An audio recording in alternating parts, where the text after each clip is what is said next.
Oke, para komodoser dimanapun berada, saya harap kalian baik-baik saja. Kali ini Om Bas akan nganjutin film yang kemarin. Bagi yang belum nonton part satunya, silahkan tonton, link ada di deskripsi. Ingat, nonton hanya di Wedus 75. Kenapa? Karena kehangatan Wedus 75 hangatnya beda dengan milik tetangga. Tanpa buang kata lagi, biong kaki nini, welcome back to Wedus 75, channel review film. And this is Joker.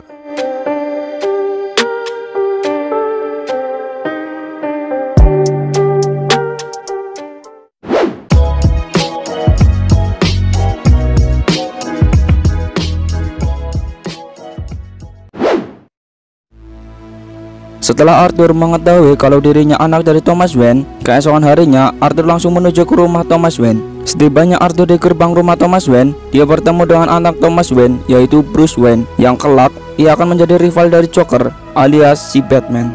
Arthur lalu menghibur Bruce Wayne dengan magicnya. Namun tiba-tiba Alfred datang dan mengusir Arthur karena Arthur berkata kalau dia anak dari Penny Fleck dan Thomas Wayne. Namun Alfred langsung memotong seraya berbisik-bisik dan berkata bahwa Arthur bukan anak Thomas Wayne dan Penny Fleck adalah orang yang ilusionalis dan gila. Just go. Say that. She was a sick woman. Leave me.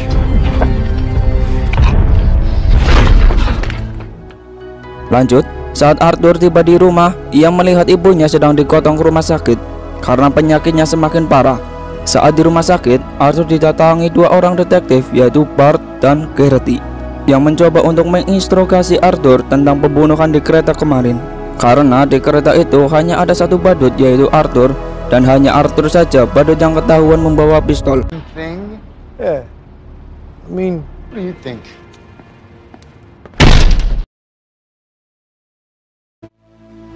Dan ternyata penyebab parahnya penyakit ibu Arthur adalah ibu Arthur mengetahui tentang Arthur menjadi terduga pembunuhan. Untungnya di rumah sakit Arthur ditemani oleh Sophie Dumont yang membuat Arthur menjadi sedikit agak tenang. Namun sayangnya Arthur langsung mendapat tekanan lagi karena ia baru saja menyaksikan orang yang sangat ia idolakan, yaitu Murray Franklin, memutar video stand up Arthur kemarin dan mengeceknya habis-habisan. Saat Arthur pulang ke rumah, Arthur kembali melihat berita kerusuhan tentang warga Gotham karena Thomas Wayne menyebut warga Gotham sebagai badut. Di sini Arthur memutuskan untuk menemui Thomas Wayne di sebuah acara penggalangan dana. Sampai akhirnya Arthur berhasil bertemu dengan Thomas Wayne di toilet, di mana Arthur kembali mencari kebenaran dengan menanyakan kalau dia benar anak Thomas Wayne atau bukan. Namun sayangnya Thomas Wayne malah menjawab dengan jawaban yang sama persis dengan Alfred, bahwa Penny Fleck adalah orang yang ilusionalis dan gila. Thomas Wayne juga mengatakan bahwa Arthur hanyalah anak adopsi Penny Fleck saat Penny Fleck berada di rumah sakit jiwa. Di sini rasa sakit dan kesedihan Arthur bertambah, dan lebih-lebih Thomas Wayne dengan muaknya memukul wajah Arthur sehingga hidupnya jadi lebih dark lagi. Keesokan harinya Arthur diundang di acara Murray Franklin untuk menjadi seorang bintang tamu, persis seperti apa yang ia impikan selama ini. Arthur pun mengiyakan undangan tersebut. Di scene selanjutnya, Arthur pergi ke rumah sakit jiwa untuk melihat data mengenai ibunya dan sekaligus membuktikan ucapan Thomas Wayne kemarin. Awalnya, sang penjaga tidak mau memberikan data tersebut karena beberapa alasan. Namun Arthur tetap memaksa dan membawa berkas itu pergi. Saat Arthur membaca semuanya, Arthur menjadi semakin tertekan lagi karena di dalam berkas itu bertuliskan Penny Fleck yang sakit jiwa karena pacarnya menyiksa anak adopsinya sendiri dan diikat, di mana anak itu ditemukan memiliki luka di kepalanya akibat beberapa benturan. Hal inilah yang membuat luka di saraf otak Arthur dan mengakibatkan Arthur jadi seperti orang gila. Sepulang dari rumah sakit jiwa, Arthur pergi ke tempat Sophie Dumont dan di sini ia akhirnya menyadari kalau dirinya selama ini berhubungan dengan Sophie Dumont hanya khayalannya saja. Lanjut, di keesokan harinya Arthur pergi ke rumah sakit lagi, tapi dengan tujuan untuk membunuh ibunya sendiri karena ia berpikir bahwa semua ini adalah kesalahan ibunya, sehingga Arthur mengalami luka saraf dan seperti orang gila. Dan setelah membunuh ibunya, Arthur pulang dan latihan untuk menghadiri acara Murray Franklin. Beberapa saat kemudian, saat Arthur berdandan, tiba-tiba teman Arthur datang, yaitu Randall dan Gary, untuk menjenguk Arthur. Namun Arthur melampiaskan emosinya ke Randall yang sebelumnya memberikan dia pistol dan menjebak Arthur hingga Arthur dipecat dari pekerjaannya. Di sini, Gary dibiarkan pergi karena Gary lah satu-satunya orang yang baik kepada Arthur.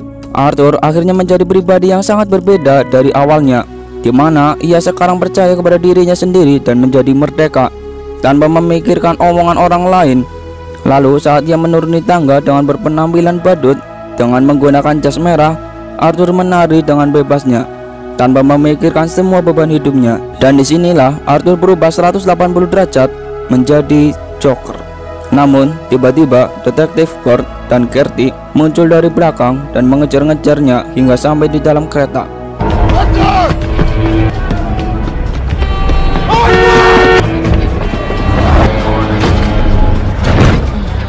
Di dalam kereta, Arthur mengadu domba orang-orang untuk menghalangi kedua detektif tersebut, dan tanpa sengaja detektif itu membunuh seseorang yang tadi memukulnya. Seketika itu juga kedua detektif itu dikeroyok oleh massa sampai sekarang. Lanjut, di acara Murray Franklin, Arthur ingin dipanggil dengan nama Joker. Dan akhirnya Arthur tampil di acara televisi itu, di mana ia mengakui atas semua perbuatannya. Sampai Arthur juga memberitahu sebuah realita yang dialami oleh Arthur atas perbuatan dari Thomas Wayne, yang membuat seluruh warga Gotham yang membenci Thomas Wayne setuju dengan pendapat Arthur. Dan pada akhirnya Arthur melampiaskan emosinya ke Murray Franklin karena telah mengejaknya habis-habisan kemarin, dan ditembaklah itu kepala Murray Franklin secara live. Karena kejadian inilah terjadi kerusuhan di mana-mana di seluruh penjuru kota Gotham, dan Arthur sendiri ditahan oleh polisi. Namun untungnya di perjalanan Arthur berhasil dibebaskan oleh warga Gotham yang sekarang menjadi pendukungnya Arthur. Arthur pun menggunakan darah yang ada di bibirnya dan dibentuk menjadi smile. Tiba-tiba scene beralih ke Arthur yang berada di rumah sakit jiwa. Arthur diwawancari oleh seorang psikiater, namun Arthur tidak menggubris pertanyaan psikiater tersebut. Film ini pun ditutup dengan Arthur yang berjalan di lorong rumah sakit dengan bekas lapak kaki darah. Di sini dapat disimpulkan kalau Arthur telah membunuh psikiater tersebut. Film pun tamat. Akhir yang memeduskan. Yang saya bingungkan di scene terakhir adalah apakah film ini benar-benar terjadi, yaitu ingatan flashback Arthur, atau sepanjang film ini hanya khayalannya Arthur Fleck saja. Intinya, hikmah dari film ini adalah beberapa orang jahat itu terlahir dari orang baik yang disepelekan. Jadi jangan salahkan mantan Anda yang sekarang jahat karena mungkin Anda yang menyepelekan dia saat dia hangat. Saya Om Bos beserta seluruh jajaran staff yang bertugas pamit undur diri. See you next time. Terima kasih, sampai jumpa di lain waktu. Adios.